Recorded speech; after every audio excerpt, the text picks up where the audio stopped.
Salve, salve, pessoal, tudo bem? Aqui é o professor Luiz Maurício. Estamos dando continuidade a mais uma aula. Espero que vocês estejam bem. Então, de antemão, eu peço que vocês possam curtir o nosso canal de aulas, nosso canal de conteúdo. É a forma que nós estamos utilizando para poder continuarmos no nosso conteúdo, continuarmos na nossa programação, mesmo nesse momento de ausência de aulas presenciais. Então, que essa videoaula, que o debate que a gente vai oferecer aqui possa servir para que vocês deem continuidade, entendam os textos que nós estamos colocando disponíveis lá na plataforma. Beleza, galera? Então, dá uma força aí, curte o canal nosso para a gente poder estar sempre colocando material para vocês, porque esse espaço é de vocês, tá bom? Então, vamos lá. Hoje a nossa aula é sobre mito. Mito e o criacionismo, né? O criacionismo e o evolucionismo são as teorias que são utilizadas para explicar o surgimento do ser humano, né, no planeta Terra, de todas as coisas que aconteceram no planeta.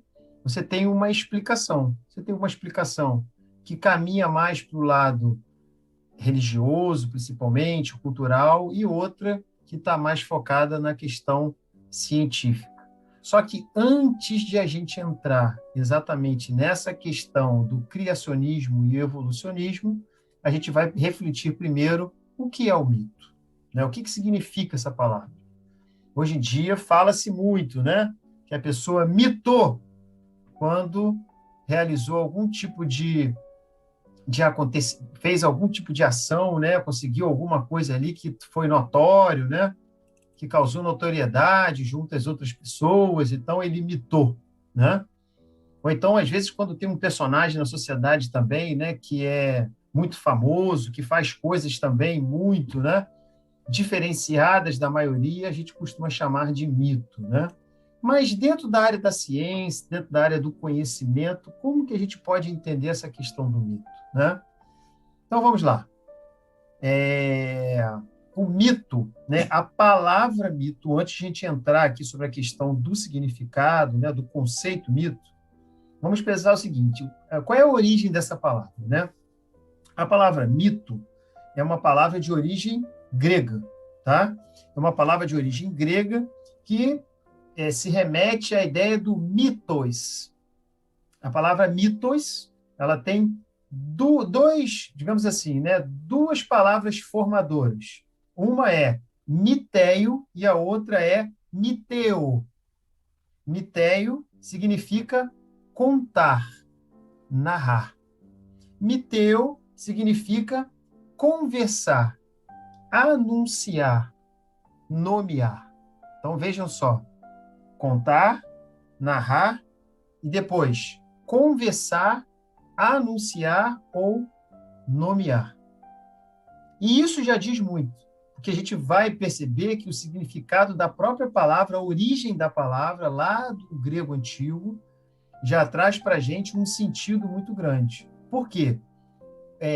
O mito, ao longo de muito tempo na história humana, foi utilizado como uma forma, o ser humano utilizou essa questão do mito para explicar a realidade humana, para poder explicar a natureza, explicar coisas que aconteciam na natureza, porque nesse período não tinha ciência, né? Não tinha o conhecimento científico como a gente conhece hoje. Muitos povos não tinham sequer a tradição escrita. Então, essa questão do mito é algo que está impregnado nessa cultura, principalmente dos povos antigos, que vão, como está aqui no texto, olha lá, ó, né, vão ser utilizados para, ó, explicar os fatos da realidade e da natureza, que não eram compreendidos por eles. Por exemplo, a questão de um relâmpago. Como é que se explica isso? Né?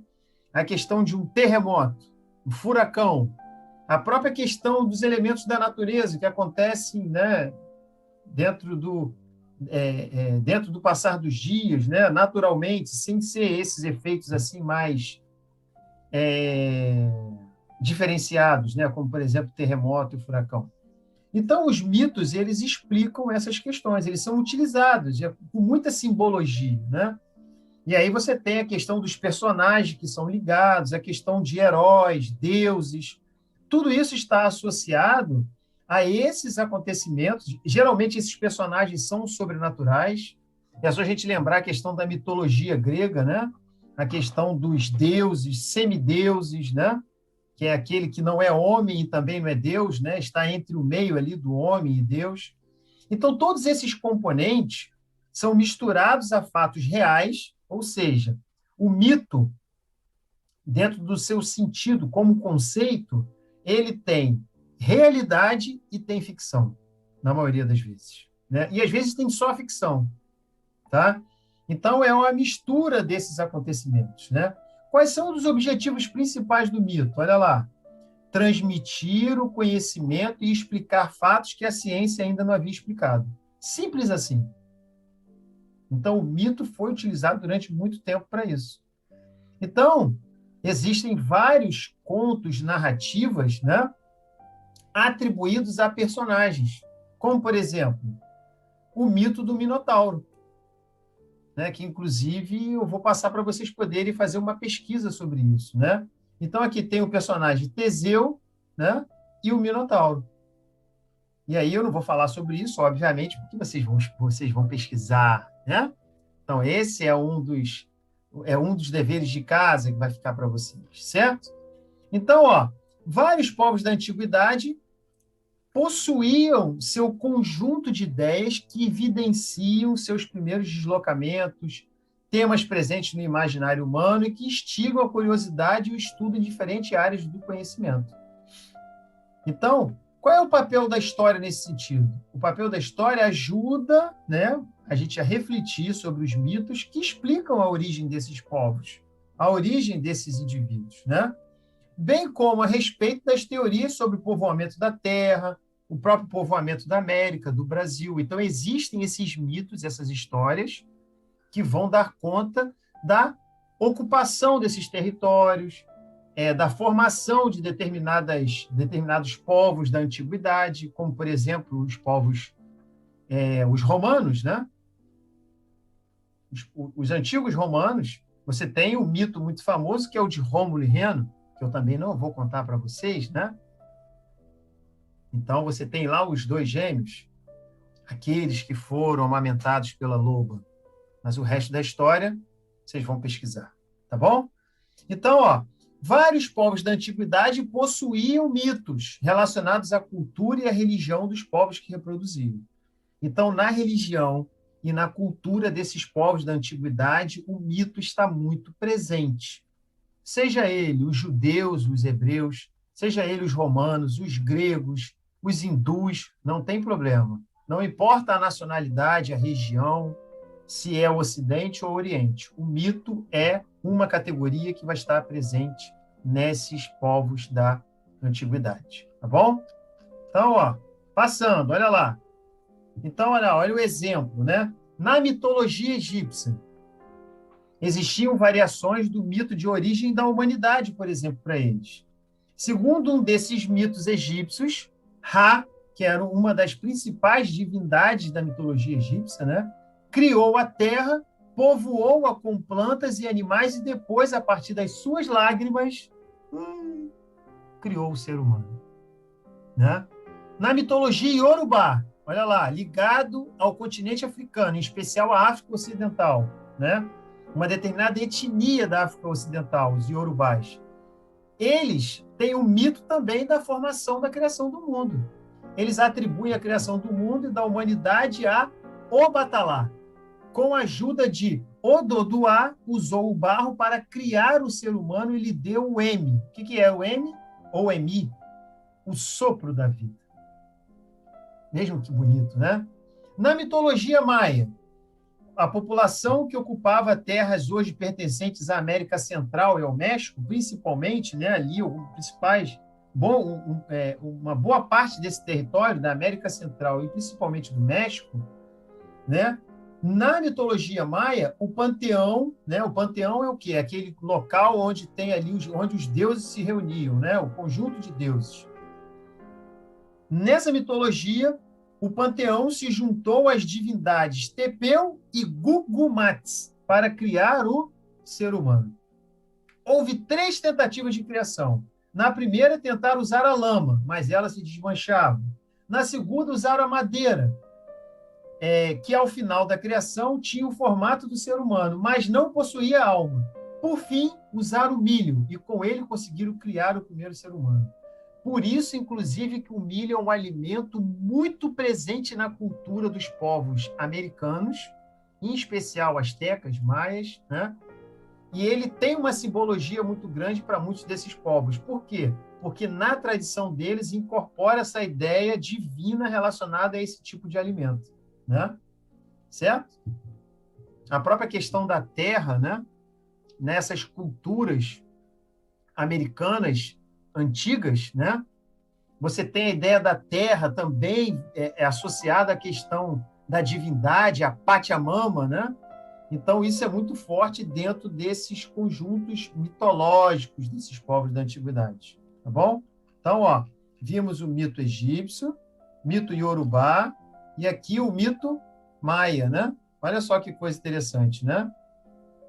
E aí, agora, a gente parte para a questão do criacionismo. Então, a gente falou do mito, eu disse para vocês que o mito está presente em vários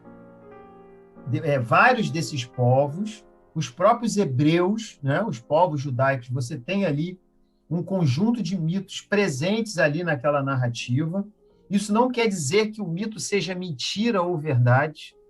A gente não tem que ter essa preocupação. Hoje a gente associou, né, no senso comum, de que quando a coisa é mito, é mentira, né, de que é um conto, e não necessariamente o mito está associado a isso.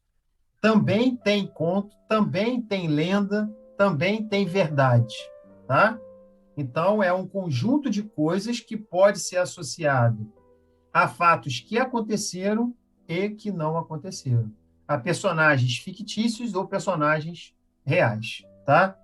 Então, agora entrando na parte da questão das teorias explicativas para o surgimento da vida na Terra, em especial dos seres humanos. Então, o criacionismo é essa primeira teoria, tá? Só que, aí eu botei aqui para vocês verem a Bíblia Sagrada, né, que é uma coisa muito representativa para nós, né, ocidentais, tá? Então, na Bíblia você tem uma teoria criacionista. É fácil você encontrar isso. É só vocês irem lá no livro de Gênesis, da Bíblia, né, do Antigo Testamento, que vocês vão ver lá a narrativa bíblica de criação do mundo, de criação do ser humano, tá? Então, ó, segundo a narrativa bíblica, o chamado criacionismo bíblico relata que Deus teria feito a Terra em 7 dias. No primeiro dia teria construído o universo e a Terra. No segundo e no terceiro estabeleceu os céus, as terras e mares do mundo. Nos 2 dias seguintes apareceram os primeiros seres vivos, a separação do dia e da noite, e no sexto e último dia surgiram os demais animais e o homem. Isso é a narrativa criacionista da Bíblia. Vejam que aqui eu não estou dizendo se é verdade ou mentira, a gente não tem que se preocupar com isso. A gente tem que entender, esse é o nosso papel. Entender a perspectiva que está associada à perspectiva cultural e religiosa e à perspectiva científica, que a gente vai estudar depois, que aí é o evolucionismo. Então, a gente não precisa colocar em oposição ou dizer que um é verdade ou o outro é mentira, tá? Então, cada um tem o seu valor, cada um tem a sua importância. E, inclusive, vocês vão estudar isso também na disciplina de ciências ou de biologia, tá bom? Outra coisa importante, a questão do criacionismo, voltando aqui um pouquinho, ele não está associado exclusivamente ao cristianismo. Eu acabei de mostrar para vocês aqui, olha lá, né? O mito iorubá, por exemplo, né? Que tem uma narrativa criacionista de surgimento do ser humano. Olha lá, né? A gente vendo ali a questão, olha aqui, ó, da criação do mundo, né? A partir de uma narrativa. É mais uma narrativa criacionista, né? Olha aqui a narrativa egípcia, né? Mesma coisa, olha lá. O mito da origem da humanidade. Tá aqui, ó. Não está dizendo lá que Ra, essa principal divindade egípcia, né, do panteão egípcio, Ra, criou a terra e povoou com plantas e animais e depois criou o ser humano? Isso é uma narrativa criacionista. Tá bom, galera? Beleza? Espero que vocês tenham entendido, tá? Se cuidem. Esse vídeo ele está associado ao texto, tá bom? Não tem exercícios nessa semana. Na semana que vem a gente vai continuar com o evolucionismo. Aí eu já vou enviar para vocês alguns exercícios. Beleza? Deixa eu parar aqui a exibição para poder eu me despedir de vocês. Beleza? Então, estudem e qualquer coisa, manda dúvida para a gente poder tentar, na medida aí do possível, responder a todos e ajudá-los aí nesse processo dos estudos e do conhecimento, tá bom? Não esquece de se inscrever no canal, porque esse vai ser o espaço, um dos espaços principais para a gente poder continuar a nossa comunicação através das videoaulas. Valeu, galera. Grande abraço, se cuidem, tá?